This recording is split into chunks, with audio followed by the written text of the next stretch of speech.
Hello sa mga mapanirang vloggers dyan. Let me educate you.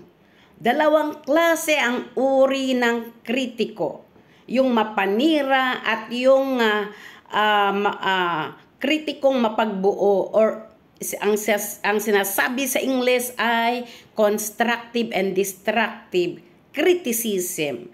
Alam nyo ba, hindi ba kayo nagsasawa sa mga pinaggagawa nyo? Hindi ba mahimbing ba kayong nakakatulog sa inyong mga ginagawa na araw-araw puro na lang paninirang nanggagaling sa bunganga nyo? So malingaw-ngaw na ang mga amoy ng mga nanggagaling sa bunganga nyo na mga vloggers na mapanira sa mga ibang tao at sa gobyerno. Ayan, ang destructive criticism, ito yung nakakasira na mga kritiko. Ang constructive naman ito yung nakakatulong.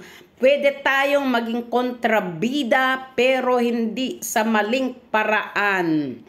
Yung tayo ay tumutulong sa ibang tao sa pamamagitan ng ating magandang pag-aanalisa at magandang payo sa iba. Ganyan ang constructive. Ang trabaho nyo ay puro na lang paninira, puro na lang kontrabida na hindi naman nakakatulong sa ibang tao. Kaya kayo, responsibilidad ninyo yan at sasagutin nyo yan sa Diyos. Tanong nyo sa inyong mga sarili kung banal ba kayo para may karapatan kayong sirain ang ibang tao. Kung hindi, wala kayong karapatan. Kung hindi kayo banal, wala kayong karapatan para sirain ang ibang tao, sirain ang gobyerno. Ayan, ang kalayaan ay may limitasyon yan. Freedom, let me educate you again.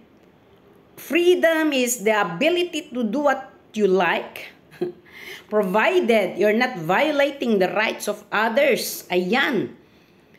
Baka hindi nyo alam ito, kaya sinasabi ko sa inyo mga vloggers na mapanira. O, diba? Isip-isip. Dahil sa bandang huli, baka kayo ang magsisi. Ayan. Kailangang pag-isipan nyo ito. Magandang araw at God bless.